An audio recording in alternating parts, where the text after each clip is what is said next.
Hello दोस्तों, स्वागत है आपका सीरीज़ के 8वें वीडियो में। ये सीरीज़ का 8वां वीडियो है। इस वीडियो में हम प्रकार्यात्मक समूह या क्रियात्मक समूह के बारे में डिटेल में समझेंगे। जानकारी के लिए आपके लिए बता दूं मैं, ये वही प्रकार्यात्मक या कार्यात्मक समूह हैं जिनके कारण आयुपेशी नाम पद्धति का निर्माण होता है। समझ गए? ये प्रकार्यात्मक समूह या क्रियात्मक समूह कार्बनिक यौगिकों में जुड़कर एक आयुपेशी नाम पद्धति जो है तैयार करते हैं। तो पहले समझेंगे कि हम क्रियात्मक समूह या प्रक्रियात्मक समूह होते क्या हैं। उसके बाद समझेंगे कि इनके अंदर कौन कौन से फॉर्मूलाज आते हैं और मतलब क्या क्या फंडा होता है, और उसके आगे हम इनका जो है प्रैक्टिकली समझेंगे कि कैसे जुड़कर किस कार्बनिक यौगिक में कैसे जुड़ते हैं और कैसे इनके जुड़ने के बाद आयुपेशी नाम का निर्माण होता है। इसके बारे में हम समझेंगे। तो दो स्टेप होंगे। पहले स्टेप में तो हम यही समझेंगे कि प्रक्रियात्मक समूह होते क्या हैं। उसका ओवरव्यू आपको बिल्कुल एकदम सही से दिखा दिया जाएगा कि कौन कौन से प्रक्रियात्मक समूह हैं। क्लास 10th में ज़्यादा नहीं है, 5-6 हैं कुल। उसे ओवरव्यू दिखाने के बाद आपको प्रक्रियात्मक समूह जिन जिन नियम कायदों के अंतर्गत कार्बनिक यौगिक में जुड़ते हैं वो 2 नियम बताए जाएंगे। उसके बाद आपको प्रैक्टिकली जो है करके दिखाया जाएगा। तो देखते हैं सर्वप्रथम कि प्रक्रियात्मक समूह होता क्या है, या क्रियात्मक समूह भी इसे कहते हैं, ये क्या होता है। तो देखिए, वे समूह जो किसी कार्बन श्रृंखला में जुड़कर उसके रासायनिक गुणों का निर्धारण करते हैं प्रक्रियात्मक समूह कहलाते हैं। यानी कि ये जो समूह होते हैं ये किसी कार्बनिक यौगिक की जो श्रृंखला होगी, जैसे ये कोई कार्बनिक यौगिक की श्रृंखला है, CH3 CH2 CH2 और CH3 फिर दोबारा से, तो ये कार्बनिक यौगिक की एक श्रृंखला है। ऐसी श्रृंखलाओं में ही जुड़ते हैं प्रक्रियात्मक समूह। प्रक्रियात्मक समूह कुछ फॉर्मूलाज होते हैं, अभी आपको बिल्कुल समझ में आ जाएगा। ऐसे ही उसमें जुड़ते हैं, ये ऐसी श्रृंखला में जुड़ते हैं। और जुड़ने के बाद रासायनिक ये जो कार्बनिक यौगिक है, इस कार्बनिक यौगिक के या अन्य कार्बनिक यौगिक जो भी हैं उनके रासायनिक गुणों का निर्धारण करते हैं ये प्रक्रियात्मक समूह। तो देखते हैं कि ये कितने होते हैं और कैसे होते हैं। तो देखिए, पाठ्य पुस्तक के अनुसार कुछ प्रक्रियात्मक समूह नीचे दिए गए हैं। प्रक्रियात्मक समूह की सीरीज ये है और इनके जो फॉर्मूला होते हैं जो जो कि आपके जुड़ते हैं किसमें, कार्बन श्रृंखला में जुड़ते हैं, उनके फॉर्मूलाज ये रहे और प्रक्रियात्मक समूह ये रहे। ये कुल 5 या 6 हैं, 5 ही हैं बस, बहुत आसान है समझना। तो पहला है halo alkane. Halo alkane halo alkane है। इसका जो फॉर्मूला होता है वो होता है Cl। इन्हें हम Cl या Br, समझ गए, ये Cl या Br इनका फॉर्मूला होता है। ये कैसे जुड़ते हैं, जैसे CH3 CH2 Cl ऐसे जुड़ते हैं। ये Cl जुड़ गया, नहीं जुड़ गया, देखो ये किसी कार्बनिक यौगिक में ऐसे जुड़ेगा, CH3 CH2 Br, इस तरह से ये जो है जुड़ जाते हैं। पहला हो गया ये हेलो एल्केन, जिनको हेलो एल्केन कहते हैं। हेलो एल्केन के अंदर ये 2 आते हैं, Cl और Br, और भी कुछ आते होंगे बट क्लास 10th में 2 ही हैं। ये इस तरह से कुछ जुड़ते हैं, समझ गए। दूसरा है अल्कोहल, ये बहुत ही ज़्यादा शानदार है। अल्कोहल का जो फॉर्मूला होता है वो होता है OH। क्या होता है दोस्तों, OH होता है। ये भी किसी सीरीज़ में इसी तरह जुड़ जाता है, जैसे ये एक सीरीज़ है CH3 CH2 OH, या फिर CH3 CH2 CH2 OH। इन तरह मतलब इस तरह से जो है अल्कोहल भी जो है सीरीज़ में जुड़ता है और अल्कोहल का फॉर्मूला होता है OH। OH ही जो है आपका किसी कार्बनिक यौगिक में जुड़ेगा और आयुपेशी नाम पद्धति का जो है निर्माण करेगा। समझ गए, 2 समझ गए। एक तो एल्केन, एल्केन के अंतर्गत Cl और Br आते हैं। दूसरा है अल्कोहल, अल्कोहल के अंतर्गत OH आता है, इसका फॉर्मूला OH होता है, ये OH ही जुड़ता है। तीसरा है एल्डिहाइड। तीसरा क्या है, एल्डिहाइड। एल्डिहाइड का फॉर्मूला होता है CHO। प्रक्रियात्मक समूह का नाम है एल्डिहाइड और इस प्रक्रियात्मक समूह का फॉर्मूला क्या होता है, CHO। प्रक्रियात्मक समूह का नाम है अल्कोहल और फॉर्मूला होता है OH। इसका नाम है एल्केन और इसका फॉर्मूला होता है Cl या Br। तो इसी तरीके से एल्डिहाइड है, एल्डिहाइड प्रक्रियात्मक समूह का नाम है और इसका फॉर्मूला होता है CHO। जब ये भी इसी तरह से जुड़ता है, जैसे कोई सीरीज, जैसे CH3 CH2 CHO, ऐसे इस तरह से कुछ ये जुड़ जाएगा। ये भी इस तरह से जुड़ेगा, देखो जुड़ गया, नहीं एल्डिहाइड जुड़ गया। इसमें आपका अल्कोहल जुड़ा था, इसमें भी अल्कोहल जुड़ा था, इसमें एल्केन जुड़े थे दोनों में। समझ गए, इतना समझ गए, 3 समझ गए, एल्डिहाइड तक समझ गए। अब चौथा देखते हैं। चौथा है आपका कीटोन। प्रक्रियात्मक समूह जो है चौथा, उसका नाम है कीटोन और इसका फॉर्मूला होता है CO। देखो किस तरह से होता है, जैसे कि ये कोई कार्बन श्रृंखला है, CH3 CH2 मतलब ये कोई कार्बन श्रृंखला है, इसमें जो है CO जो होता है यानी कि जो कीटोन आपका ग्रुप होता है ये बीच में जुड़ता है। बाकी मैंने आपको दिखाया था CHO भी जो है क्रिया वो क्या कहते हैं कार्बनिक यौगिक के पीछे जुड़ेगा, OH भी कार्बनिक यौगिक के पीछे जुड़ेगा, ये भी पीछे जुड़ेंगे। बट जो CO होता है वो बीच में जुड़ता है, देखो जुड़ गया ही ना, जुड़ गया बीच में CH3 CH2 और CO और बाद में फिर CH3। मतलब कितनी भी लंबी कर लीजिए आप इसको श्रृंखला, कुल मिला कहने का मतलब है जो कीटोन ग्रुप होता है वो बीच में जुड़ता है। एल्डिहाइड, ये ऑल्डिहाइड, अल्कोहल, एल्केन वगैरह ये सब पीछे जुड़ते हैं। कीटोन है चौथा, इसका फॉर्मूला है CO। अब पांचवा देखिए, पांचवा है कार्बोजिलिक अम्ल। कार्बोजिलिक अम्ल, इस प्रक्रियात्मक पांचवा जो प्रक्रियात्मक समूह है उसका नाम है कार्बोजिलिक अम्ल और इसका फॉर्मूला होता है COOH। जैसे कि ये कोई कार्बन श्रृंखला है CH3 CH2 COOH। ये प्रक्रियात्मक समूह जो है पांचवा जिसका नाम कार्बोजिलिक अम्ल है, ये भी आपका पीछे ही जुड़ता है।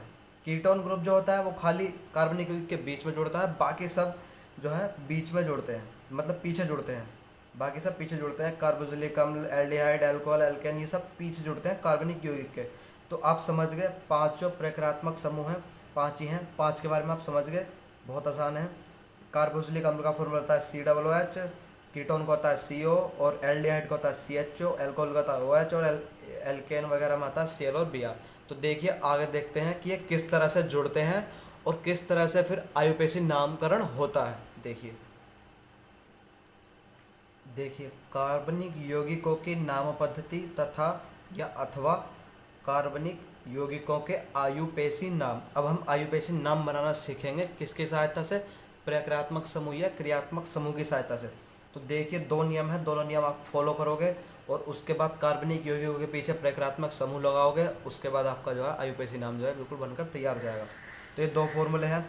पहला है, मतलब समझ लीजिए कुछ थ्योरी है, इस पद्धति में नामकरण निम्नलिखित नियमों के आधार पर किया जाता है। दो नियम है। पहला नियम है सर्वप्रथम यौगिक में कार्बन परमाणुओं की संख्या ज्ञात कीजिए। ये वाला जो नियम है ये मैं आपको पिछली वीडियो में बता चुका हूँ। संतृप्त और असंतृप्त हाइड्रोकार्बन के नामकरण में मैं बता चुका हूँ कि जितने कार्बन होंगे उसके हिसाब से ही जो है शुरू में स्टार्टिंग में नेम रखना शुरू होगा। समझ गए। जैसे इस कार्बनिक यौगिक है, इसमें 3 कार्बन है, 1 2 3। तो मैंने क्या बताया, एक कार्बन के लिए यूज होता है मैथ, 2 कार्बन के लिए यूज होता है एथ, तीसरे कार्बन के लिए यूज होता है प्रोप। तो इसका इस यौगिक का नाम क्या होगा, प्रोपेन। इसका नाम होगा प्रोपेन। समझ के, मतलब कार्बनिक यौगिकों की संख्या ज्ञात करके आपको मूल शब्द का पता लगाना है। मूल शब्द के ऊपर मैंने पूरी वीडियो बना रखी है, जाकर देख लेना चैनल की प्लेलिस्ट में। तो देखा, ये सही है ना, कार्बन की संख्या आपको ज्ञात होनी चाहिए, उसके हिसाब से आप मूल शब्द जो है रख सकते हैं। और दूसरा नियम है प्रक्रियात्मक समूह की उपस्थिति में इनके पूर्वलगन अथवा अनुलगन को यौगिकों के नाम में दर्शाइए। यानी कि ये वाला जो दूसरा रूल है ये आपको बिल्कुल भी समझ में नहीं आया होगा। पहला वाला रूल तो आपको समझ गए होंगे कि कार्बन की संख्या जैसी होगी उसके हिसाब से हमें मूल शब्द रखना है, बट दूसरा वाला नियम आपको समझ में नहीं आया होगा। तो अब आपको बिल्कुल समझ में आ जाएगा। देखिए ज़रा, ये नीचे देखिए, प्रक्रियात्मक समूह का नाम पूर्वलगन या अनुलगन क्या होता है अभी बता दूंगा, और साथ में एग्जाम्पल भी जो है समझेंगे।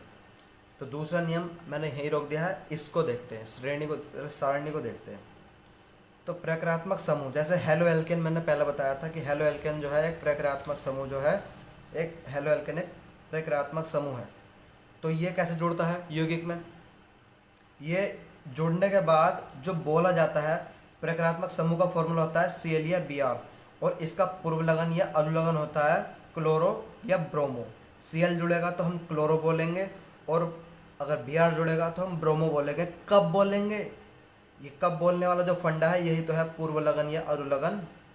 पूर्वलगन का मतलब होता है पहले बोलना। किसी कार्बनिक यौगिक का नाम लेते वक्त हमें पहले बोलना होगा वो शब्द जो पूर्वलगन होगा, और अनुलगन का मतलब होता है बाद में बोलना। किसी कार्बनिक यौगिक का नाम लेते वक्त हम वो शब्द बाद में बोलेंगे जो अनुलगन होगा। तो ये इसमें जो हेलो एल्केन है ये पूर्वलगन है, यानी कि हेलो एल्केन्स जो होती हैं वो पूर्वलगन होती हैं, यानी कि कार्बनिक यौगिक का नाम लेते वक्त हमें पहले बोलना होता है इन्हें। जैसे Cl जुड़ा हुआ होगा किसी कार्बनिक यौगिक में तो हम उसका नामकरण करते वक्त पहले क्लोरो बोलेंगे, और यदि Br जुड़ा हुआ होगा किसी कार्बनिक यौगिक में तो उसका नामकरण करते वक्त हम ब्रोमो बोलेंगे। तो देखिए अभी समझ में नहीं आएगा, आप समझ में आ जाएगा। जैसे ये है CH3 CH2 Cl, ये आपका क्या है एक कार्बनिक यौगिक है और इसमें हेलो एल्केन यानी कि Cl जो है जुड़ी हुई है। तो इस यौगिक का हम नामकरण कैसे करेंगे? तो नामकरण देख लीजिए। कार्बन देखिए, पहले सबसे पहले नियम के आधार पर आपको कार्बन देखना है। तो कार्बन कितने हैं इसमें? एक, दो। दो इसमें कार्बन है तो क्या हो गया? मैथ, एथ। तो एथ तो हो गया आपका, एथ हो गया। अब ये क्या है? Cl जुड़ा हुआ है। तो Cl का Cl क्या होता है? पूर्व लगन है। Cl का हम जब भी बोलेंगे तो पूर्व लगन में के माध्यम से बोलेंगे। तो पूर्व लगन क्या है? क्लोरो। जिस भी कार्बनिक यौगिक में Cl जुड़ा हुआ होगा तो पूर्व लगन होगा, और वो पूर्व लगन क्या होगा? क्लोरो। तो यानी कि इस यौगिक का नाम लेते वक्त हमें शुरू में बोलना है क्लोरो और बाद में बोलना है एथेन। यानी कि इस यौगिक का नाम क्या होगा? Chloro ethane. एथेन क्यों होगा? एथ क्यों होगा? क्योंकि दो कार्बन है। तो क्लोरो एथेन। ये तो मैंने डैश लगा दिया, बीच में डैश नहीं लगाते हैं। क्लोरो एथेन वगैरह ऐसे जो है लिख देते हैं, समझ गए। और यदि ब्रोमो जुड़ा हुआ होता है या Br जुड़ा हुआ होता तो भी हम इसको ऐसे ही बोलते हैं, क्लोरो ब्रोमेन। क्लोरो ब्रोमेन, समझ गए। तो कहने का मतलब समझ गए। यानी कि कहने का मतलब यह है, जो Cl और Br होते हैं यदि ये किसी कार्बनिक यौगिक में जुड़े होते हैं तो इनका जो पूर्व लगन है वो पहले बोले जाते हैं। Cl का पूर्व लगन है क्लोरो। क्लोरो किसी में जुड़ा हुआ है, जैसे क्लोरोप्रोपेन, क्लोरोहेक्सेन, क्लोरोब्यूटेन, ये किसी में जुड़ा हुआ है तो हम पहले बोलेंगे। और जैसे ये यदि क्या कहते हैं, ये ब्रोमीन जुड़ा हुआ है तो ब्रोमीन अगर किसी में जुड़ा हुआ है तो वो भी पूर्व लगन है, और उसको भी हम किसी कार्बनिक यौगिक का नाम लेते वक्त पहले बोलेंगे। जैसे ब्रोमोहेक्सेन, ब्रोमोप्रोपेन, ब्रोमोब्यूटेन, ऐसे करके हम बोलेंगे। क्लोरोप्रोपेन, इस तरह से जो है हम बोलेंगे, समझ गए। ये जो अगर किसी ग्रुप में जुड़ जाते हैं तो इनका नामकरण जो पहले कर दिया जाता है और मूल शब्द को बाद में बोला जाता है, समझ गए आप। आगे देखते हैं, आगे देखिए। आगे है अल्कोहल। अल्कोहल का फंडा बहुत ही ज़्यादा आसान है। अल्कोहल का फॉर्मूला आपको पता है, OH होता है। इसका अनुलगन यानी कि अल्कोहल का जो अनुलगन होता है वो ओल होता है। और अनुलगन से आप समझ जाइए कि हमें एंड में बोलना है, ओल। वो जो है क्या कहते हैं उसको, अनुलगन जो है इसका अल्कोहल का, वो हमें एंड में बोलना है, ओल। तो देखिए एग्जाम्पल से समझिए, अल्कोहल का पूरा फंडा समझिए। अल्कोहल का फॉर्मूला क्या होता है? OH होता है। क्या होता है अल्कोहल का फॉर्मूला? OH होता है। ये किसी ग्रुप में या किसी कार्बन संकलन में क्या जुड़ता है? तो क्या जुड़ता है? CH3 CH2 OH। जुड़ गया OH, यानी कि अल्कोहल जो है, जो कि प्रक्रियात्मक समूह है, वो जुड़ गया इसमें। तो इस कार्बनिक यौगिक का हम अब नामकरण कैसे करेंगे? तो नामकरण करते वक्त पहले आपको देखना है कार्बन के नियम के अनुसार आपको कार्बन की संख्या पर पहले नज़र मारनी है। तो कार्बन कितने हैं इसमें? दो हैं। तो दो कार्बन के लिए आपको पता है एथ आता है। चलो एथ आ गया भैया। अब ये OH जुड़ा हुआ है। अब OH के लिए हम क्या करें? तो OH के लिए क्या है? अनुलगन है। यानी कि OH जो आपका एक प्रक्रियात्मक समूह है, और ये जो OH होता है इसका अनुलगन होता है ओल। और ये ओल कार्बनिक यौगिक का नामकरण करते वक्त बाद में बोला जाता है, बाद में। तो शुरू में क्या आएगा? एथ आएगा, क्योंकि अनुलगन है। ये ओल जो है ये अनुलगन है, ये बाद में बोला जाएगा। तो एथेन, एथेनल, एथेनोल, इसका नाम क्या होगा? एथेनोल। साफ नहीं दिख रहा तो यहाँ दिखेगा, देखो, सॉरी, इस तरह से वो लिखा जाएगा, एथेनोल। समझ गए आप। यदि OH ग्रुप किसी और यौगिक में जुड़ता है, जैसे CH3 CH2 CH2 OH में जुड़ता है, तो इसमें कितने हो गए? एक, दो, तीन कार्बन हो गए, यानी कि प्रोप। और इसका OH जुड़ा हुआ है तो इसका अनुलगन है ओल, तो यानी कि प्रोपेनोल। यदि आप कोई और भी एग्जांपल ले दीजिए, जैसे चार कार्बन हो गए तो ब्यूटेनॉल, पाँच हो गए तो पेंटेनॉल, और छः हो गए तो हेक्सेनॉल। मतलब इस तरह से हम बोलेंगे, बाद में बोलेंगे। और जो आपके हेलो एल्केन थे उनको हम पहले बोलते हैं, जैसे क्लोरो, क्लोरोप्रोपेन, क्लोरोब्रोमेन, क्लोरोहेक्सेन, क्लोरोब्यूटेन, इनको पहले बोलते हैं। बट जो एल्कोहल ग्रुप होता है उसको यदि वो किसी पर लग जाता है कार्बनिक यौगिक में, तो उस कार्बनिक यौगिक का नामकरण करते वक्त हम बाद में बोलते हैं एल्कोहल, ओल मतलब, समझ गए आप। और इसका अनुलगन ओल है। जैसे ओल, हम ओल की आवाज़ निकालते हैं एंड में, यदि किसी में OH जुड़ जाता है तो उस यौगिक का नामकरण करते वक्त ओल के नाम, ओल की मतलब आवाज़ निकालते हैं बाद में। तो दो समझ गए। तीसरा देखिए, तीसरा है आपका एल्डिहाइड। तीसरा क्या है? प्रक्रियात्मक समूह एल्डिहाइड है। एल्डिहाइड का फॉर्मूला क्या होता है? CHO। एल्डिहाइड का फॉर्मूला होता है CHO। और ये इसका अनुलगन होता है। अनुलगन मतलब इसका भी यदि ये किसी कार्बनिक यौगिक में जुड़ेगा तो अंत में बोला जाएगा जो भी इसका अनुलगन होगा। अनुलगन होता है इसका Al। ओल अल्कोहल में था OL, इसमें था इसमें होता है Al। अब एग्जाम्पल से समझिए। जैसे एग्जाम्पल मैंने ले लिया CH3 CH2 CHO, ये एग्जाम्पल मैंने ले लिया। तो इसमें ये आपका एल्डिहाइड ग्रुप जुड़ गया। एल्डिहाइड ग्रुप जुड़ गया। अब कार्बन की संख्या पर पहले नज़र मारिए, नामकरण करना है तो कार्बन एक दो तीन, तीन कार्बन है तो अब हो गया प्रोप, प्रोप हो गया और सी एच जुड़ गया, यानी कि अब सी एच जुड़ गया तो इसका अनुलग्न है अल। तो यानी कि इस यौगिक का नामकरण करते वक्त हमें एंड में अल बोलना है, अल। तो यहाँ पे क्या हो जाएगा, प्रोपेनल, प्रोपेनल क्या हो जाएगा, प्रोपेन, प्रोपेनल, ऐसा कुछ हो जाएगा, समझ गए आप। यानी कि इसका भी नामकरण यदि सी एच ओ किसी में जुड़ेगा तो उस यौगिक का नामकरण करते वक्त हमें एंड में क्या बोलना है, अल बोलना है, समझ गए आप। आगे देखिए, चौथा आपका प्रक्रियात्मक समूह या क्रियात्मक समूह है कीटोन। क्या है दोस्तों, कीटोन। तो पहले देख लेते हैं कि कीटोन जुड़ता कैसे है। तो देखिए, ये मैंने कार्बनिक यौगिक बना दिया CH3CH2, ये आपका मैंने बीच में जोड़ दिया कीटोन, फिर मैंने CH3 लिख दिया। तो ये बीच में जुड़ता है, पहली बात तो यही है कि बीच में जुड़ता है। और मैंने आपको अभी पीछे बताए थे CHO वगैरह, CHO एल्डिहाइड बताया था, एल्डिहाइड जो है पीछे जुड़ता है, जैसे इसमें पीछे जुड़ा है। OH यानी कि अल्कोहल भी पीछे जुड़ता है। क्लोरोब्रोमिन जो होते हैं वो भी आपके पीछे लिखे जाते हैं, समझ गए आप। बट ये जो कीटोन होता है आपका, ये जो है बीच में जुड़ता है। क्या जुड़ता है दोस्तों, बीच में जुड़ता है। देखो जैसे ये बीच में जुड़ गया, अब चलो बीच में जुड़ गया, इसमें तो कोई हमें दिक्कत नहीं है। अब इसका नाम कैसे बोलेंगे, तो कीटोन का होता है अनुलग्न। अनुलग्न क्या होता है, ओन। क्या होता है दोस्तों, ओन। यानी कि यदि कीटोन ग्रुप किसी कार्बनिक यौगिक की श्रृंखला में जुड़ा हुआ है तो उस कार्बनिक यौगिक का नाम लेते वक्त हमको एंड में ओन बोलना है। अनुलग्न है तो एंड में बोलना है। पूर्व लगन तो एक ही था बस, क्लोरोब्रोमोन वाला, क्लोरोब्रोमो वाला। क्लोरोब्रोमो अगर किसी में जुड़े हुए हैं तो हमें शुरू में क्लोरोब्रोमो बोलना है, एंड में मूल शब्द बोल रहे हैं। बट बाकी जितने भी हैं आपके प्रक्रियात्मक समूह, उनमें समय में बाद में उनका अनुलग्न या पूर्व अनुलग्न जो है बोल रहे हैं। तो कीटोन का अनुलग्न है ओन, आपको बता दिया मैंने थ्योरी से। अभी इस कार्बनिक यौगिक का नामकरण करो, कैसे करोगे। कार्बन देखो पहले कितने हैं, 1 2 3 4, 4 कार्बन है, यानी कि यहाँ पर आ जाएगा ब्यूट, ब्यूट आ गया। अब CO जुड़ा हुआ है, यानी कि कीटोन ग्रुप जुड़ा हुआ है। कीटोन ग्रुप का अनुलग्न क्या है, अनुलग्न का मतलब होता है बाद में जुड़ना। मैं शुरू से ही बताता हुआ आ रहा हूँ, अनुलग्न का मतलब होता है बाद में जुड़ना। और अनुलग्न है क्या, ओन है, यानी कि ओन जो है वो हमें बाद में बोल रहा है। तो यहाँ इस यौगिक का नाम क्या हो जाएगा, ब्यूट तो हो जाएगा ये कार्बन की संख्या के आधार पर, और ओन हो जाएगा इसके अनुलग्न के आधार पर, तो ब्यूटेनोन, ब्यूटेनोन, समझ गए। ओन जो है जुड़ गया, समझ गए आप। यानी कि कीटोन ग्रुप अगर किसी में जुड़ा हुआ है किसी भी कार्बन की श्रृंखला में तो उसका नामकरण करते वक्त हमको एंड में ओन बोलना है, समझ गए आप। अब अगला देखिए, अगला है आपका कार्बोक्सिलिक अम्ल। ये भी बहुत आसान है, ये भी हमको बाद में ही बोलना है। तो पहले तो कार्बोक्सिलिक अम्ल का फॉर्मूला क्या होता है, COOH होता है। कार्बोक्सिलिक अम्ल क्या है, एक प्रक्रियात्मक समूह है और इसका फॉर्मूला होता है COOH। ये जुड़ता कैसे है, तो ये ऐसे जुड़ जाएगा, देखो CH3COOH, ये जुड़ गया, देखो जुड़ गया नहीं जुड़ गया, ये एक बन गया कार्बनिक यौगिक। अब इस कार्बनिक यौगिक में प्रक्रियात्मक समूह जुड़ गया है। अब ये देखिए कि ये मतलब कैसे अपना नामकरण करवाता है। तो कार्बोक्सिलिक अम्ल जो होता है उसका अनुलग्न होता है ओइक अम्ल।